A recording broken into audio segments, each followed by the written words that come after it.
Bismillahirrahmanirrahim. Assalamu alaykum. Hürmetli görürmenler. İstiklal gündəlik xəbərlərimizi görüşünlərini qarşı alımız. Mən Abdullah Yalğun. Programımızda vətənimiz Şərq Türkistan və dünya gün tərtibidəki ən mühim xəbərlərini huzuruna sunumuz. Qınamızda qıtınlar ekranımızda olsun.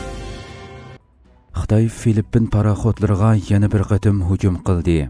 Xitay dengiz qirg'oqi muhofazat atriti bilan Filippin dengiz qirg'oqi muhofazat atriti 4-dekabr Janubiy dengizdagi talash tartish qilinayotgan Scarborough oroli atrofida to'qnashib qolgan bo'lib, Xitoy paraxodi Filippin paraxodiga yuqori besimli suv zambiriki bilan hujum qilgan. Amerika vazining bu haqdagi xabarida bildirilishicha, har ikki taraf bu haqda bayonot e'lon qilgan bo'lib, Filippin Xitoy paraxodini tajovuzchilik harakati bilan ayblagan. Xitoy bo'lsa Filippin paraxodi xatarlik yaqinlashganligi uchun yo'lliq tadbir qo'llanganligini da'vo qilgan.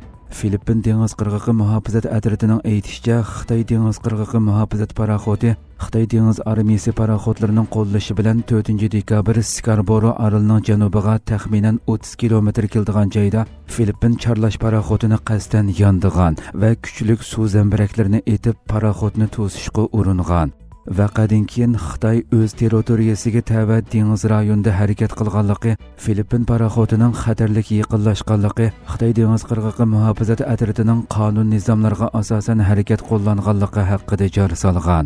Yaqinqi mezgillarda Xitoyning dengiz rayonidagi zo'migarlik harakatlari borgan sari kuchayayotgan bo'lib, bultur 12-oyda Filippinning bir qancha paraxodi Scarborough oroli va 2-Thomas oroliga narsa kerak yetkazib berayotganda Xitoy paraxodining suv zambiriki hujumiga uchragan edi. Ayni vaqtda Filippin hukumati Xitoy bosh elchisini chaqirtib, buningga qattiq norozilik bildirgan edi. Hindiston bilan Xitoyning harbiy tirkishi pasaymoqda. Hindiston bilan Xitoy o'rtasidagi harbiy tirkishish borgan sari pasayayotgan bo'lib, Yangi Dehli hukumati ikki taraflik iqtisodiy va savdo munosabatini taraqqiy qildirishni xohlaydiganligini bildirgan. Amerika vazining xabar qilishicha, Hindiston tashqi ishlar ministri Subrahmanyam Jayshankar 3-dekabr Hindiston Xitoy ikki taraf o'rtasida talash tartish qilinayotgan Himalaya chegara rayonidagi o'rnidan askar chekindirishni tamomlagan. Bildirilishicha, Jayshankar Hindiston parlamentidagi so'zida yuqorqi so'zlarni qilgan. Taxminan 6 hafta ilgari Hindiston bilan Xitoy 4 yildan beri talash tartish qilayotgan chegara rayonidagi oxirgi ikki nuqtadan chegara qo'g'dug'ichi askarlarni chekindirish to'g'risida kelishim hosil qilgan hamda kelishim bo'yicha rayondan chekinishni tamomlagan. Reuters agentligining bu haqda e'lon qilgan xabariga asoslanganda, Jayshankarning mazkur so'zi yaqinqi 4 yilda chegara to'qinishining ta'siriga uchragan va buzilgan Hindiston Xitoy iqtisodiy va savdo munosabatini yaxshilashga tayyor ekanligini ko'rsatdi ekan. Her iki tarafning askarlari 2020-yildan 2022-yilgacha bo'lgan oraliqda bir necha qitim to'qinish rayonidan chekinib chiqqan bo'lsa-mu, ikki taraf munosabati ilgarigidek normallashmagan. 4 yil ilgari to'qinish yuz bergandan buyon ikki tarafning harbiy qo'mondonlari talash tartishni hal qilish uchun 20 necha qitim suhbatlashgan. 2020-yili Galvan vodisi to'qinishi Sharq Turkiston Hindiston chegarasida Himalaya teg'idan o'tadigan ul aslaha qurilishi baygisini qo'zg'agan bo'lib, Galvan to'qinishidan buyon Xitoy 3488 kilometrlik amaliy kontrol liniyasining Sharq Turkiston bilan Tibet tarafida qurilishini tezlatgan va amaliy kontrol liniyasi atrofidagi ul aslahalarga mablag' selishni izchil davomlashtirgan. Ammo kuzatuvchilar Xitoy bilan Hindistonning bu qitimliq yarashib qolishining vaqtliq bo'lib qolishi mumkinligini bildirishmoqda. Tashkilotlar birligi hay'ati Malayziya bosh ministri bilan ko'rishdi. Malayziyada ziyoratda bo'layotgan Xalqaro Sharq Turkiston tashkilotlar birligining raisi Hidoyatullo O'g'izxon bilan bosh kotib Abdurashid Amin Hoji 3-dekabr Malayziya bosh ministri Anvar Ibrahim bilan ko'rishdi. Hay'at Malayziya Akademiyasi Ma'rifat tashkiloti vadoq tashkillagan 20-asrda Malay dunyosida o'tgan mashhur olim Muhammad Natsirning kitoblarini tunishtirish temasidagi faoliyatga taklif qilingan bo'lib, hay'at bu jarayonda bosh ministr Anvar Ibrahim bilan ko'rishgan. Hay'at bugun yana Malayziya parlamentida parlament a'zolari ishtirok qilgan yig'inga qatnashgan bo'lib, hay'at bu jarayonda hokimiyat beshidagi partiyaning va o'qituvchi partiyalarning parlament a'zolaridan Tuan Sayyid Ibrahim Sayyid Nuh, Dr. Muhammad Tawfiq bin Johari, Tuan Jimmy Puan VTC va Tuan Suhayzan bin Qayyat qatorliqlar bilan ko'rishgan. Hay'at barliq parlament a'zolariga Sharq Turkistonning navbatdagi echinishlik vaziyatini, jumladan Xitoyning Sharq Turkistonda ijro qilayotgan islom va musulmonlarga qarshi terror siyosati, xalqni turma va jazo lagerlariga keng ko'lamda qamab, turli vositalar bilan irqiy qirg'inchilik yurgizish jinoyatini tafsiliy tunishtirgan. Hamda Xitoyning Sharq Turkistonda ijro qilayotgan turli insoniy huquqlarni dafsanda qilish jinoyati haqida tayyorlagan dokumentni sungan. Hay'at yana Malayziya parlamentida Sharq Turkiston masalasi bo'yicha bir guruhni tashkillash haqida taklif sungandan boshqa, Malayziyada Sharq Turkiston masalasi haqida izdanish va tadqiq qilish xizmatlarini qo'llash haqida taklif sungan. Hamas G'azzada 33 Isroiliyalik asirning o'lganligini bildirdi.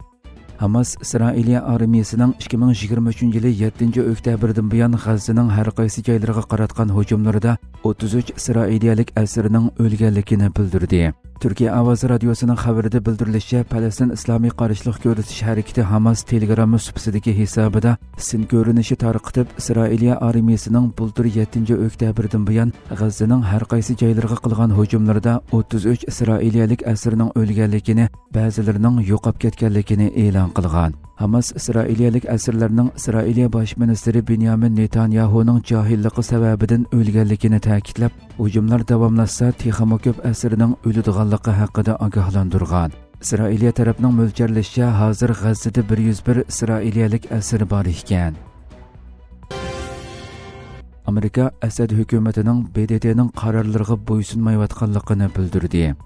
Amerikaning Birlashgan Davlatlar Tashkilotida turishliq doimiy vakili Linda Thomas Greenfield Suriyada BDT xavfsizlik kengashining qarorlariga pisand qilmayotgan va suhbat ustiliga kelmayotgani Bashar Asad hukumatidir dedi. Linda Thomas Greenfield Amerikaning BDT xavfsizlik kengashi raisligini Angliyadan o'tkazib olishi munosabati bilan axborot yig'ini o'tkazgan bo'lib, u raislik mazgilidagi ikki muhim diqqat nuqtasining oziq-tulik bexatarligi va jinsiy tengsizlikni tugutish bo'ladiganligini qayd qildi.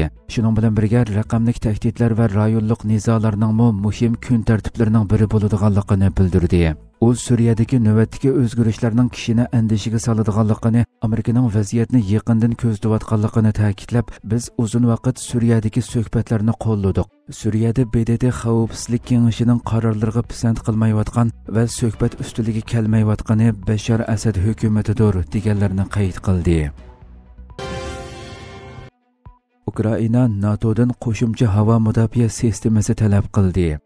Ukraina Tashqi ishlar ministri Andrey Sybiha Shimoliy Atlantik Akti tashkilotidan davlatining energiya o'rinlari va asosiy qurilmalarini qo'g'dash uchun darhol qo'shimcha 19 havo mudofaa sistemasi berishni talab qildi. NATO bosh kotibi Mark Rutte bilan Ukraina Tashqi ishlar ministri Sybiha Belgiyaning poytaxti Bryusselda o'tkazilgan NATO Tashqi ishlar ministrlari yig'ini jarayonida o'tkazilgan NATO Ukraina kengashi suhbatidan burun bayonotni e'lon qildi.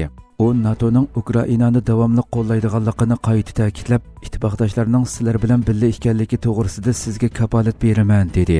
U urush davomlashayotgan Ukrainaning energiya to'ri va asosiy qurilmalarini qo'g'dashga yordam qilish kerakligini bildirib, Ukrainada Rossiyaning qishni qo'ralg'a aylantirishiga yo'l qo'ya olmaymiz deganlarini qayd qildi. Rutte yana Ukrainaning bo'libmi havo mudofaa sistemasi qatorliq harbiy yordamlarni kuchaytirishga ehtiyoji borligini ta'kidladi. Ukraina tashqi ishlar ministri Sybiha davlatining kelgusi uchun kaskinlikka ehtiyojli ekanligini tilg'aylab, hozir geopolitikalik kaskin payt. Bizning bu kaskinlikka ehtiyojimiz bor. Bizning bizni kuchlantiradigan, iqtidorimizni oshiradigan kuchli qarorlarga ehtiyojimiz bor dedi. Sybiha Rossiyaning davlatdagi energiya manbalarini qo'ralg'a aylantirganligini ilgari surib, bu 19 havo mudofaa sistemasini qo'lga keltirgandan keyin qishdan o'talaydiganligimizga ishonamiz dedi. Hurmatli ko'ruvchilarimiz, shuna qilib bugungi xabarlarimiz mush yerda oxirlashdi. Atigi programmamizni ko'rishguncha omon bo'linglar. Assalomu alaykum va rahmatulloh.